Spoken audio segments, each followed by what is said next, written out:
कोलकाता के आरजी कर rape and murder case में आज कोर्ट ने आरोपी संजय रॉय को उम्र कैद की सजा सुनाई। सियालदह की अदालत ने आज संजय रॉय को उम्र कैद की सजा देने के साथ ही उस पर 50,000 रुपए का जुर्माना भी लगाया। सेशंस जज अनिर्बान दास ने पश्चिम बंगाल की सरकार को भी आदेश दिया कि वो पीड़ित डॉक्टर के पेरेंट्स को 17 लाख रुपए का हर्जाना दें। कोलकाता के आरजी कर मेडिकल कॉलेज में पिछले साल 9 अगस्त की रात एक महिला डॉक्टर से बलात्कार के बाद उनकी नृशंस हत्या की गई थी। इस मामले में कोलकाता पुलिस ने संजय रॉय नाम के एक वॉलंटियर को गिरफ्तार किया था। हालांकि डॉक्टर्स की प्रोटेस्ट की वजह से इस मामले की जांच सीबीआई के हवाले कर दी गई थी। सीबीआई ने इस मामले में आरजी कर मेडिकल कॉलेज के पूर्व प्रिंसिपल और टाला पुलिस थाने के इंस्पेक्टर समेत कई लोगों को संदिग्ध बताते हुए उनसे पूछताछ की थी। आरजी कर हॉस्पिटल के डॉक्टर्स का आरोप था कि इस मामले में बहुत बड़े बड़े लोग इन्वॉल्व हैं और ममता बनर्जी की सरकार उन लोगों को बचाने की कोशिश कर रही है। सबसे ज्यादा उंगलियां एक्स प्रिंसिपल संदीप घोष पर उठी थी।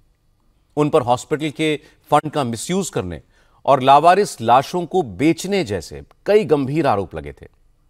सीबीआई ने संदीप घोष से कई राउंड्स की पूछताछ की थी।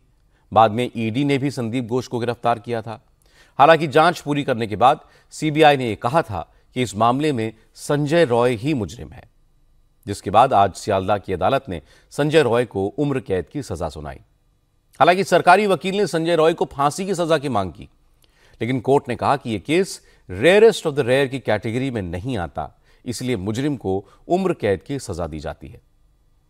डॉक्टर के पेरेंट्स ने बेटी के हत्यारे को उम्र कैद की सजा पर असंतोष जताया। उन्होंने कहा कि कोर्ट ने सरकार को 17 लाख रुपए का मुआवजा देने का आदेश दिया है, लेकिन उन्हें मुआवजा नहीं, बेटी के लिए इंसाफ चाहिए। अदालत का फैसला आने के बाद आरजी कर मेडिकल कॉलेज के डॉक्टर्स ने भी कोर्ट के फैसले पर नाखुशी जाहिर की। हालांकि डॉक्टर्स ने कहा कि कोर्ट के फैसले से उन्हें कोई हैरानी नहीं हुई, क्योंकि अदालत ने तो उन्हीं सबूतों के आधार पर सजा सुनाई जो सीबीआई ने उनके सामने पेश किए थे। डॉक्टर्स ने कहा कि उनको विश्वास है कि इस मामले में बहुत बड़े बड़े लोग शामिल हैं और उनको पकड़े जाने तक आंदोलन जारी रहेगा। आइए बात करते हैं दिल्ली के चुनाव की। दिल्ली में इलेक्शन कैंपेन तेज हो चुका है। बीजेपी ने केंद्र सरकार के मंत्रियों की ड्यूटी चुनाव में लगा दी है। हर मंत्री को 3-3 सीटों की जिम्मेदारी दी गई है। बीजेपी शासित राज्यों के मुख्यमंत्री भी दिल्ली में कैंपेन करेंगे। 23 जनवरी से योगी आदित्यनाथ की रैलियां शुरू होंगी और इसके बाद 27 जनवरी से प्रधानमंत्री नरेंद्र मोदी की रैलियां होंगी। फिलहाल BJP door to door campaign कर रही है, लेकिन आम आदमी पार्टी की रैलियां शुरू हो चुकी हैं। आज अरविंद केजरीवाल ने दिल्ली में 3 पब्लिक मीटिंग्स की। विश्वासनगर, कृष्णानगर और गांधीनगर में उनकी रैली हुई। विश्वासनगर की रैली में अरविंद केजरीवाल ने कहा कि उन्होंने पिछले 10 साल में दिल्ली के लोगों की जिंदगी बदल दी। अगर बीजेपी की सरकार आई तो दिल्ली की जनता से सारी सहूलियतें छीन ली जाएंगी। केजरीवाल ने कहा कि उनके पास शिक्षा, बिजली और पानी जैसे क्षेत्र थे। उन्होंने स्कूलों के हालात सुधारे, बिजली पानी मुफ्त कर दिया, लेकिन दिल्ली की कानून व्यवस्था केंद्र सरकार के जिम्मे है। बीजेपी उसे भी संभाल नहीं पाई। केजरीवाल ने कहा कि बीजेपी सिर्फ उन्हें गालियां देकर चुनाव जीतना चाहती है। इसके बाद केजरीवाल ने अपनी जेब से एक पर्चा निकाला। पर्चे में लिखी हुई गालियां पढ़ी। केजरीवाल ने कहा कि ये सारी गालियां बीजेपी के नेताओं ने उन्हें दी हैं। अब दिल्ली के लोगों को यह तय करना है कि उन्हें गाली देने वाले चाहिए या काम करने वाले। अब मैं ये पूछना चाहता हूं, दिल्ली में हमारी हाफ गवर्नमेंट है, आधी सरकार है, बाकी आधी सरकार इनकी है, बीजेपी वालों की। बीजेपी की आधी गवर्नमेंट ने क्या करा 10 साल के अंदर, मेरे को बता दो। एक काम बता दो जो बीजेपी वालों ने करा 10 साल में। एक काम बता दो जो बीजेपी वालों ने 10 साल में करा। पूरे दिल्ली का बेड़ा गर्क कर दिया इन बीजेपी वालों को। एक ही काम दिया था कानून, अब ये कह रहे पूरी दिल्ली दे दो। कैसे दे दे तुमको पूरी दिल्ली? इन्होंने 10 साल में कोई काम नहीं किया। अब इनसे पूछते हैं आगे क्या करोगे, तो ये बस मेरे को गालियां देते हैं। केजरीवाल भ्रष्ट है। इनसे पूछा तुम्हारा सीएम कौन है? केजरीवाल कमीना है। इनसे पूछा तुम्हारा विजन क्या है? केजरीवाल नक्सलवादी है, केजरीवाल आतंकवादी है। अरे मेरे को गाली देने से दिल्ली सुधरेगी क्या? चुन चुन के गालियां दी है, मैं लिस्ट लेके आया हूं। केजरीवाल भड़वा है, केजरीवाल आतंकवादी है। 100 कमीने मरे थे तब एक केजरीवाल पैदा हुआ था। केजरीवाल कमीना है, केजरीवाल घटिया है, केजरीवाल नवाब है, केजरीवाल घिनौना है, केजरीवाल पाकिस्तानी है, केजरीवाल AK-49 है, केजरीवाल राक्षस है, नमक हराम है, बेशरम है, नमूना है। ये बीजेपी का मैनिफेस्टो है। उनसे पूछा जी 5 साल क्या करोगे, बोले जी चुन चुन के गालियां देंगे केजरीवाल को। आज अरविंद केजरीवाल ने पुजारियों को 18,000 रुपए देने की अपनी स्कीम का भी जिक्र किया। उन्होंने कहा कि बीजेपी उन्हें इस स्कीम के लिए भी गालियां दे रही है। केजरीवाल ने जनता को सीता हरण का प्रसंग सुनाया। इसके जरिए वो ये बताने की कोशिश कर रहे थे कि जैसे रावण ने सीता का हरण किया, उसी तरह बीजेपी लोगों को गुमराह करके दिल्ली की सत्ता में वापसी की कोशिश कर रही है। लेकिन केजरीवाल से एक गलती हो गई। उन्होंने यहां सीता हरण की गलत कहानी सुना दी। उन्होंने लोगों को बताया कि रावण सोने का हिरण बनकर आया था। लक्ष्मण से सीता ने हिरण लाने को कहा। हुआ यह था कि मारीच सोने का हिरण बनकर आया था और माता सीता के कहने पर भगवान राम उसे मारने गए थे। रामलीला देखने जाते हो कि नहीं जाते हो? भगवान राम की कहानी सुनिए। रामचंद्र जी को 14 साल का वनवास हो गया था। तो एक दिन रामचंद्र जी खाने का इंतजाम करने जंगल में गए। माता सीता को अपनी झोपड़ी में छोड़ गए और लक्ष्मण को बोले कि तू सीता मैया की रक्षा करेगा। इतने में रावण आया सोने का हिरण बनके। आया कि नहीं आया? सोने का हिरण बनके आया। सीता मैया लक्ष्मण को बोली मेरे को ये हिरण चाहिए। लक्ष्मण बोला ना मैया, भगवान राम कह के गए हैं कि मेरे को आपकी रक्षा करनी है। उसने बोली नहीं, मैं तेरे को आदेश देती हूँ, जाओ और हिरण को पकड़ के लाओ। लक्ष्मण के पास चारा नहीं था। लक्ष्मण चला गया और वो रावण अपना वेश चेंज करके और सीता मैया का हरण करके ले गया। ये बीजेपी वाले भी उस सोने के हिरण की तरह है, इनके चक्कर में मत आ जाना, नहीं तो हरण हो जाएगा। फिल्म स्टार सैफ अली खान पर घर में घुसकर हमला करने वाला आरोपी शरीफुल इस्लाम शहजाद फिलहाल पुलिस की गिरफ्त में है।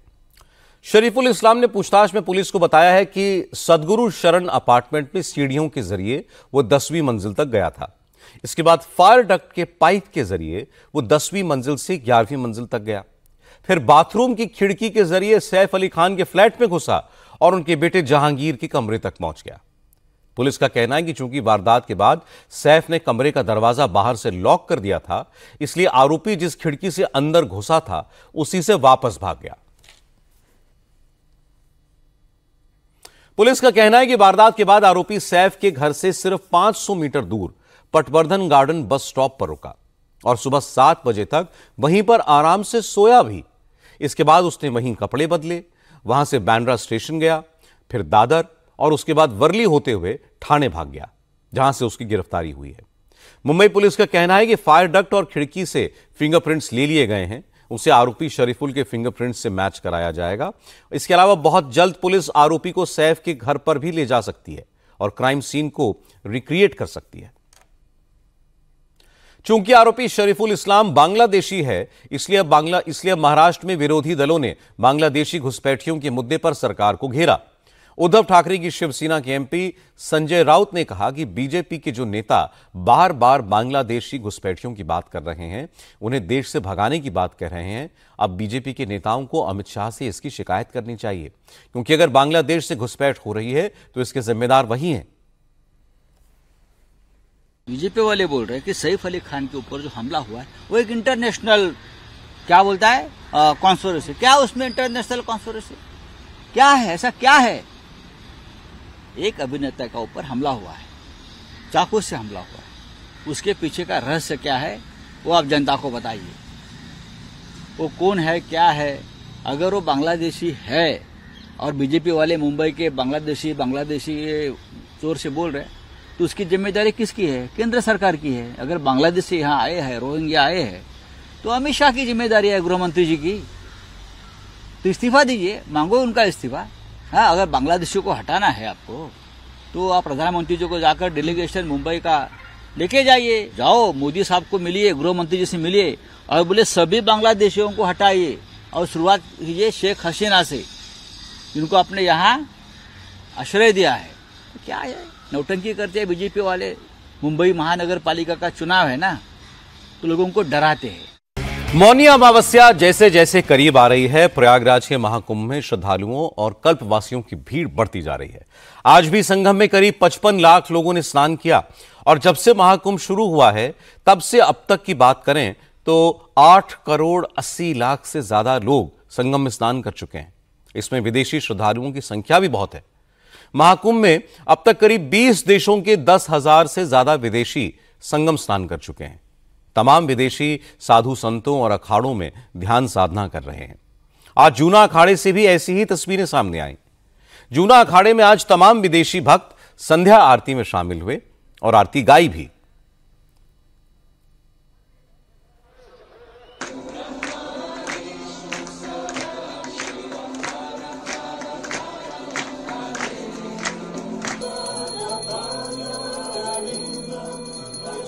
महाकुंभ में देश के अलग अलग शहरों से जो श्रद्धालु पहुंच रहे हैं वो विदेशी श्रद्धालुओं के अलावा तरह तरह के साधु संतों को देखकर हैरान हैं। संगम में आज तमाम श्रद्धालु एक ऐसे बाबा के साथ फोटो खिंचवाने लगे जो हनुमान जी का भेष धारण करके घूम रहे हैं। हाथ में गदा लिए ये बाबा बिल्कुल बजरंग बली की पोशाक में है, इसलिए भक्तों ने इनके साथ खूब फोटो खिंचवाई और उनकी जय जयकार भी की।